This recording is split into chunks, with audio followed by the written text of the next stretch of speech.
Hello friend, welcome in Pharmapedia classes.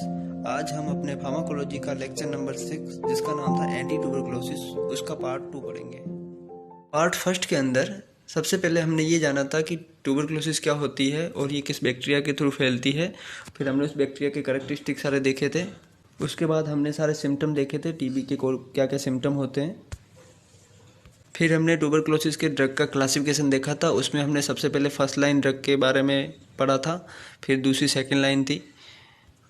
उसके बाद मैंने आइसोनियाजाइड के बारे में आपको बताया था कि इसके क्या साइड इफेक्ट क्या होते हैं, मैकेनिज्म ऑफ एक्शन क्या है आइसोनियाजाइड का। फिर उसके बाद हमने रिफाम्पिसिन का बारे में देखा था, उसका मैकेनिज्म ऑफ एक्शन और उसके साइड इफेक्ट। पायराजिनामाइड के बारे में पढ़ा था। इथाम्ब्यूटोल के बारे में पढ़ा था, उसका मैकेनिज्म ऑफ एक्शन देखा था और उसके स्ट्रक्चर के अंदर कितने स्टीरियोआइसोमर रहते हैं, कौन सा एक्टिव रहता है, उसके साइड इफेक्ट क्या रहते हैं, ये सब हमने पढ़ा था। सबसे लास्ट में हमने स्ट्रेप्टोमाइसिन के बारे में पढ़ा था और ये स्ट्रेप्टोमाइसिन किस क्लास की ड्रग है और कैसे ये एक्ट करती है, ये सब हमने पढ़ा था। तो हमने पार्ट फर्स्ट के अंदर एंटी टीबी की फर्स्ट लाइन की सारी ड्रग के बारे में पढ़ लिया था। अब जो पार्ट सेकंड है इसमें हम सेकंड लाइन की ड्रग के बारे में पढ़ेंगे। सेकंड लाइन के अंदर बहुत सारी ड्रग है, जैसे कि फ्लोरोक्विनोनोल, तो इसके बारे में हम अलग से पढ़ेंगे एंटी माइक्रोबियल में, तब हम देखेंगे। और इंजेक्टेबल में ये एमिकासिन है, केनामाइसिन है, ये सारी अमीनोग्लाइकोसाइड की ड्रग है, तो इसके बारे में भी हम वहाँ से अच्छे से पढ़ेंगे। बट आज हम क्या पढ़ने वाले हैं, तो आज हम साइक्लोसेरिन के बारे में, इथियोनामाइड के बारे में देखेंगे अच्छे से। और ये जो ये पैरा अमीनो सैलिसिलिक एसिड है, ये भी हम अलग से सल्फोनामाइड पढ़ेंगे, तब मैं आपको बताऊँगा। और थोड़ा बहुत हम और कुछ डिटेल देखेंगे। सबसे पहले हम साइक्लोसेरिन के बारे में पढ़ेंगे। तो साइक्लोसेरिन एक एंटी टीबी ड्रग है, वो भी सेकंड लाइन की, और ये अपने को एक बैक्टीरिया से मिलती है। उस बैक्टीरिया का नाम है एस ऑर्किडियासिस। अगर आप जीपेट की प्रिपरेशन कर रहे हो तो इस बैक्टीरिया का नाम याद रखना। और इसका मैकेनिज्म ऑफ एक्शन देखेंगे। तो ये क्या करता है, एक अमीनो एसिड होता है एलानिन, जिसका रोल रहता है सेल वॉल सिंथेसिस में, तो उसके अपटेक को रोक देता है। तो जो एलानिन नहीं मिलेगा तो सेल वॉल सिंथेसिस भी रुक जाएगी। तो ये सेल होता कैसा एक्चुअली कि एल एलानिन जो नेचर में जो अमीनो एसिड होते हैं वो एल फॉर्म में रहते हैं, तो ये एल एलानिन डी एलानिन में कन्वर्ट होता है, फिर ये डी एलानिन इनकॉर्पोरेट हो जाता है सेल वॉल के अंदर। तो साइक्लोसेरिन जो एल से डी कन्वर्ट हो रहा है, ये रेसेमेस एंजाइम की वजह से इस एंजाइम को इनहिबिट कर लेगी। इसके बाद ये दूसरा ये एलानिन जब सेल वॉल के साथ जुड़ रहा है तो वहाँ एक लाइगेज एंजाइम रहता है, उसको भी ये इनहिबिट कर लेगी।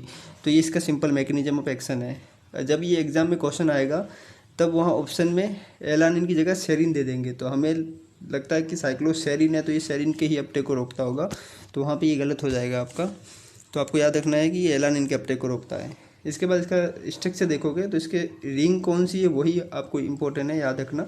इसके अंदर आइसो ऑक्सा एजोलीडायोन ये रिंग सिस्टम रहती है, जिसका नाम याद रखना। और ये ट्यूबरकुलोस्टेटिक है, मतलब ये बैक्टीरिया को किल नहीं करती, उसके ग्रोथ को इनहिबिट करती है। और इसका साइड इफेक्ट रहता है न्यूरोसाइकेट्रिक या फिर कन्वर्जन भी बोल सकते हैं। तो इसीलिए अगर जो एपिलेप्सी के पेशेंट रहते हैं उनमें ये ड्रग कंट्रा इंडिकेट रहती है। नेक्स्ट जो ड्रग है उसका नाम है इथियोनामाइड। तो इथियोनामाइड का जो मैकेनिज्म ऑफ एक्शन है वो आइसोनियाजाइड की तरह ही रहता है। आइसोनियाजाइड हमें पता है माइकोलिक एसिड के सिंथेसिस को इनहिबिट करती है, तो ये भी माइकोलिक एसिड के सिंथेसिस को इनहिबिट करेगी। और उसके साथ ये सल्फर कंटेनिंग जो अमीनो एसिड रहते हैं, सिस्टीन है, मिथियोनिन है, उसके अपटेक को भी रोक देती है सेल वॉल के अंदर। और इसके बाद आइसोनियाजाइड तो फर्स्ट लाइन की एंटी टीबी ड्रग है और ये सेकेंड लाइन की एंटी टीबी ड्रग है, तो ये आपको याद रखना है। और जब आइसोनियाजाइड के अंदर रेजिस्टेंस हो जाता है माइक्रोबियल को, जो माइक्रोबैक्टीरियम ट्यूबरकुलोसिस को, तो जहाँ पे आइसोनियाजाइड एक्ट नहीं कर पाती वहाँ पे ये भी एक्ट नहीं कर पाएगी, क्योंकि दोनों का मैकेनिज्म ऑफ एक्शन दोनों का सेम रहता है। तो इसी को हम बोलते हैं क्रॉस रेजिस्टेंस बोलते हैं। इसके बाद जो नेक्स्ट ड्रग है उसका नाम है फ्लोरोक्विनोनोल। तो ये हम एंटी माइक्रोबियल पढ़ेंगे और उसमें से अलग से ही हम इसको पूरी क्लास को पढ़ने वाले हैं। इसके अंदर बहुत सारी ड्रग आती है, सिप्रोफ्लोक्सासिन, स्पारफ्लोक्सासिन और भी सारी फ्लोक्सासिन वाली ड्रग इसी के अंदर आती है। तो अभी इसका मैकेनिज्म एक्शन याद कर लो, डीएनए गैरेज को इनहिबिट करती है ये ड्रग सारी, वहाँ पे हम अच्छे से पढ़ेंगे।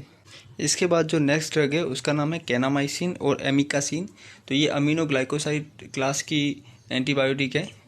हमने फर्स्ट लाइन में स्ट्रेप्टोमाइसिन पढ़ा था, वो भी अमीनोग्लाइकोसाइड की है। तो ये सेकंड लाइन की है, वो फर्स्ट लाइन की ड्रग है। और इनका जो मैकेनिज्म ऑफ एक्शन है वो ये क्या करती है, 30S राइबोसोम को इनहिबिट करेगी, जिससे प्रोटीन सिंथेसिस भी रुक जाता है।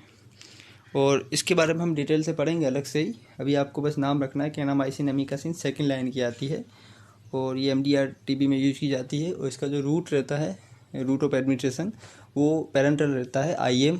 स्ट्रेप्टोमाइसिन का भी पैरेंटल रहा था। क्यों रहा था? क्योंकि ये ओरल एब्जॉर्प्शन का नहीं होता, कि हाईली सोल्यूबल रहती है, तो इस वजह से ये आयोनाइज हो जाती है स्टोमक के अंदर, इजीली एब्जॉर्ब नहीं हो पाती, इसीलिए इसको हम पैरेंटल देते हैं। और इसके साइड इफ़ेक्ट हमें पता है, नेफ्रोटॉक्सिसिटी है और ऑटोटॉक्सिसिटी है, तो इतना ही आपको याद रखना है। अब हम गवर्नमेंट के कुछ प्रोग्राम हैं जो टीबी को कंट्रोल करने के लिए गए थे, उनके बारे में पढ़ेंगे। तो सबसे जो पहला प्रोग्राम था उसका नाम था टीबी कंट्रोल प्रोग्राम, जो 1962 में यूज किया गया था टीबी को कंट्रोल करने के लिए। और इसके बाद जो नेक्स्ट प्रोग्राम था उसका नाम है डॉट्स, जो 1995 में आया था। तो ये directly observe treatment short course है, तो इसका फुल फॉर्म याद रखना। इससे पहले जो ये कोर्स था ना टीबी कंट्रोल प्रोग्राम, इसमें जो पेशेंट को 1 ईयर से भी ज़्यादा 1.5 ईयर तक मेडिसिन लेनी पड़ती थी।